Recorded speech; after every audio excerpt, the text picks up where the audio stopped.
Hello and welcome our beloved viewers to tonight's English edition. For the highlights we got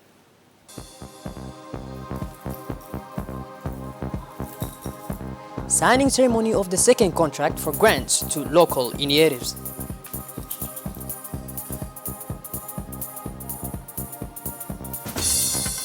In the international scene, Antonio Guterres reappointed at the head of the UN. Those were the highlights for tonight. Welcome again to our newsroom. And today for the plateau, we got the President of the Republic, His Excellency Mr. Ismail Omar Guelleh, has paid tribute to the memory of the late Kenyatte Konoda, former Zambian president and father of the nation of the Southern African country, who died yesterday Thursday at the age of 97. What is son of Africa has been of all the fights for the self-determination of the peoples of the continent, said President Guelleh, who especially remembered the precarious support he always gave to the movements engaged in the struggle against the apartheid regime in South Africa. He will also remain engraved in the collective memory of his citizens for the unfailing commitment that was his during the mobilization of the national independence of his country, then noted the head of state. He was a fine strategist and was also highly regarded for exceptional ability to anticipate political and social change. President Ismail Omar Guelleh said, expressing his sad condolence to the Zambian people and government as well as to the family, relatives, and friends of the deceased. The late Kenyatte Konoda, who died of pneumonia, was the first president of the Republic of Zambia, which gained independence from Britain to 1964. He remained at the Zambian Supreme Magistracy until 1991. Moving on, the Minister Delegate in charge of decentralization, His Excellency Mr. Qasim Harun Ali, presided yesterday in the conference room of his department. The ceremony of the signing of the second contracts of subsidies for this year 2021 between the 5 regional councils and Expertise France, the agency for the implementation of the program of support to decentralization and local initiatives, funded by the European Union. The signing of the second contracts between the regional council and Expertise France focused on making available to the former investment resources of a total amount of 375 million Djibouti francs, more than 700 and 500 per region, to finance infrastructure projects in the areas of economic and social development, access to water, and strengthening of regional administration services. The first grant contract signed on February 3rd of this year between local authorities and Expertise as a catch-up for the year of 2021 concerned the realization of two small projects under the control for an amount of about 10 million Djiboutian francs per region. The infrastructure built under this first investment will be inaugurated these days. And over the duration of the program, about 260 million Djiboutian francs will be granted to each region to finance local development projects. In his introductory speech, the Minister Delegate in charge of decentralization, His Excellency Mr. Qasim Harun Ali, has immediately emphasized that the annual contract between the regional councils and Expertise France on the implementation of investments allocated to the first, whose amounts are expected to be more consistent over the years, aims to create the conditions for a genuine development driven by the actors of the territory and by territory itself, according to their specifics. The minister stressed that the interest of this development approach is that beyond the economic promotion, it aims at social inclusion and citizen participation in local governments and sustainable management of ecosystems.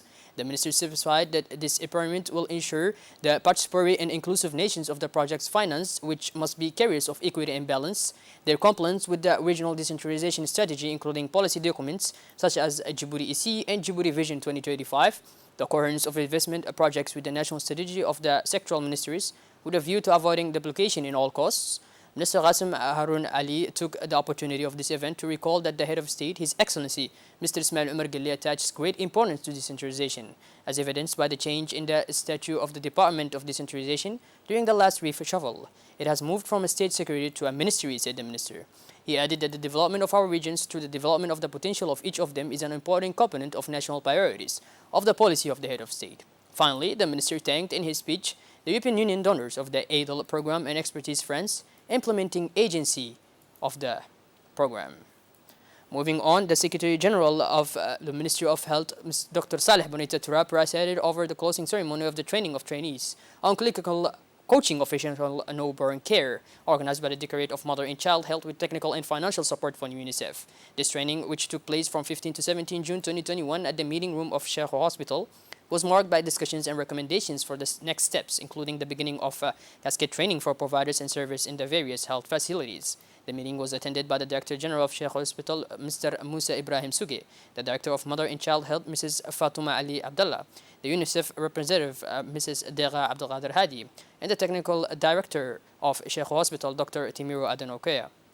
This training of trainees process will undoubtedly strengthen the skills of health professionals in order to improve natural health and reduce the rate of natural morbidity and mortality and DRD.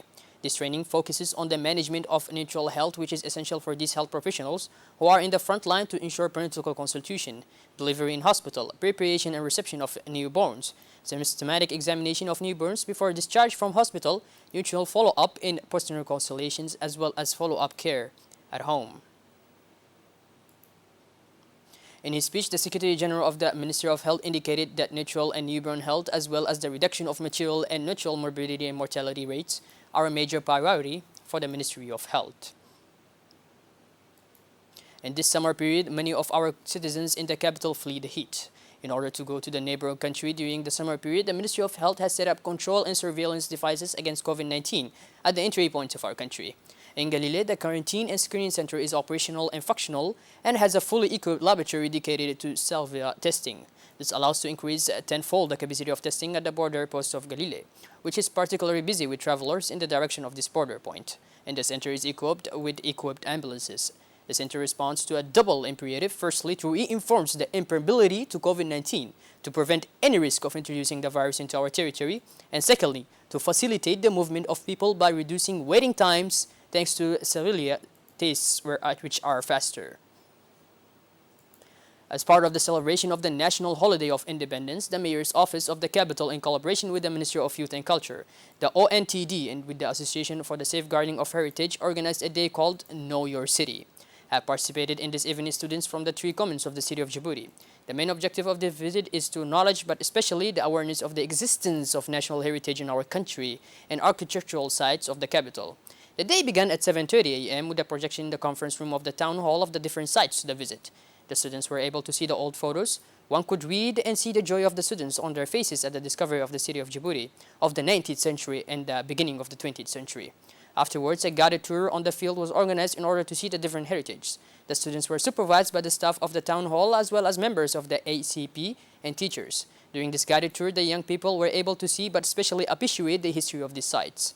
The visit started in Balbala, where there were some of the visits that were taking place from the Second World War. The students saw the bunkers built to protect the city of Djibouti from the Italian invasion. Then they visited the lighthouse of Balbala, a lighthouse that served as a landmark for boats entering the port. The old dam erected by the colonists to prevent people from entering the city. The place of independence, Al Hurriya, located next to the central market, Riyadh, the first place where the national flag was hosted. The French Islamic school, Al Nuriya, the Mahmoud Harbi Square, the two mosques, and the Largad Square, formerly called Greeks Square. The House of the Indians, the old railway station, the Chorus of Lorraine, the Piltier Hospital, the building of the Constitutional Council, the building units in all 17 sites were visited. The supervisors of the young people explained the importance of each place visited. At the end of the guided tour, the students met with the mayor in the city hall. They gave her a summary of what they saw. The mayor of the city, Mrs. Fatuma Awali, congratulated the young people for their willingness to learn about the history of the city. She also specified that this visit of the city will be and that young people from the interior regions will also be invited later. Mrs. Fatuma Awali Usman awarded a gift to each student and also encouraged them to pass on to others the knowledge gained during the day. Finally, the mayor of the city wished all the participants of the visit a happy Independence Day. Within the framework of the reports that we present to the public regarding national independence, we present to you this evening a report that highlights the history of the French coast of Somalia before independence. Please, let's follow the reportage. Steps of the political emancipation of the territory of the French Somali coast, as for the other colonies of the French Empire, took place at the end of the Second World War in the birth of the Fourth Republic. These two events opened a new era for all the populations of the colonies who had paid a heavy price during the Second World War for the French Somali coast. It is by decree dated November 9, 1945, and instituted the Representative Council, elected for 4 years and composed of 2 sections out of total of 20 members. The total is composed of 2 sections, namely a first section of 6 members of French citizens, meaning only whites. The second section of 6 members and composed by natives. According to the terminology used by the colonial powers, the first representative council was held on March 10, 1946. Said Ali Kubaysh became vice president of the council. In 1946, a young unknown from the city of Ali Sabih, Mahmoud Harbi, founded the Somali and Afars Youth Club and would be effectively competing with the Arab Youth Club founded by Said Ali Kubaysh. Among the members of the club are Hassan Guled Abtidan, Muhammad Kamil, and Arif Burhan. From then on, Muhammad Harbi, only 20 years old, will dominate for 10 years the local political life, and his club will deeply mark the destiny of the territory. The year 1956 marked a turning point in the political and institutional evolution of the overseas territories, with the promulgation of the framework law initiated by Mr. Gaston de Ferry, Socialist Minister of Overseas in France. This new law of June 23, 1956 set the new framework of the statute granted to the French colonies. Among the novelties that this law argues, we will mention among others the establishment of universal suffrage, the unique college, the creation of government council. If the political situation of the territory began to calm down, it was not the same on the economic level, with a serious social crisis that pushed the population to demonstrate massively in the streets and observed a general strike movement during the visit of a delegation of senators. It is thus in this atmosphere of economic and social uncertainty that the year 1956 opened, during which the French Somali coast, as for the other French overseas territories, had to choose between independence or belonging to the French whole. At the beginning of 1958, two major events highlighted the real political intention of Mahmoud Harbi, Vice President of the CFS Government Council. These were the announcement of the constitutional referendum for September 1958 and the approach of the independence of the Italian and English sounds, planned for the course of 1960. Indeed, at the launch of the population of the overseas territories to choose their destiny, Mahmoud Harbi believes that the time has come to take the independence offered by France. For him, such an opportunity would probably not happen again anytime soon. In fact, and everyone agrees today on this point, Mahmoud Harbi feeds a much more ambitious destiny with the upcoming proclamation of independence of Italian and English Somalia in 1960. Harbi cherishes the dream of freeing Djibouti from 1958 and negotiate in a position of strength for the political leadership of the future Great Somalia that would bring together the three Somali sets, Itali, English, and French, in clearer terms. Mahmoud Harbi planned to create a vast Somalian republic whose two poles would be Djibouti and Mogadishu, and within which he could compete for a position of prominence. The opening of the campaign for the referendum of September 1958 on August 7th was marked by a resounding statement of its political significance. Mahmoud Harbi announced in the newspaper his intentions to campaign for the no and therefore for the independence of the territory, which he stated of deputy and vice president of the government council. His declaration was received with astonishment. From that moment on, Harbi was politically isolated by all his political friends, who disassociated themselves and declared themselves, one after the other, in a large majority in favor of the yes. Hassan Guled Abtidan and Muhammad Kamil are the leaders of the camp in favor of the yes, with an argument that independence must follow a step-by-step process that passes first through a statute of autonomy within the Franco-African community, and then after 5 years, an automatic independence happened. All in all, on September 28, 1958, the referendum gave its verdict. 75% of the more than 8,661 voters voted in favor of the yes side, against 25% for the no. Hassan Guled and Muhammad Kamil, who came out of the referendum stronger, invited the assembly to vote for the statu quo. After a displacement in Paris, where he met with General de Gaulle to plead the cause of the territory, and after the assurance of the letter, Hassan Guled by the assembly that votes by a large majority, 27 for yes and 4 against, for the statute of overseas territories, thus the year 1958, which in events ends the great dream of Mahmoud Harbi, has definitely collapsed. It is now clear from this date that the political future of the territory will be done without him.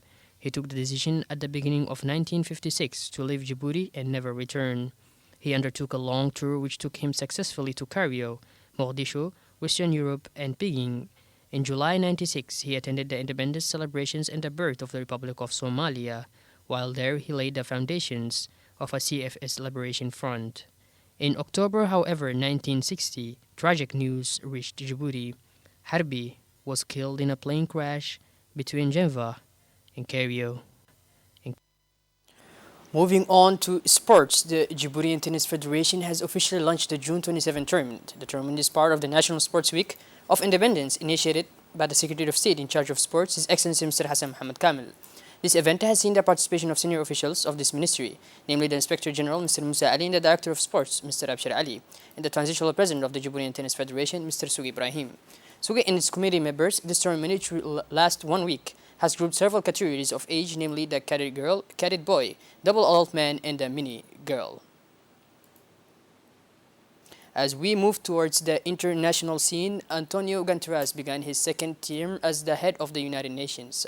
Until 2026, the UN General Assembly ratified his reappointment by acclamation and without a vote. This is not a surprise. The Secretary General had received the blessing of the Secretary Council on June 8, a crucial opponent in the nomination process. Antonio Guterres called for a more ethical and supportive world to prevent major risks in the future. This means, he said, more investment in the global public goods that sustain us all, and all of this requires reinvigorated multilateralism. By this, our beloved viewers, we conclude tonight's edition. Thank you for being with us, and make sure to tune in later for the French edition. Thank you and have a good night. Thank you very much.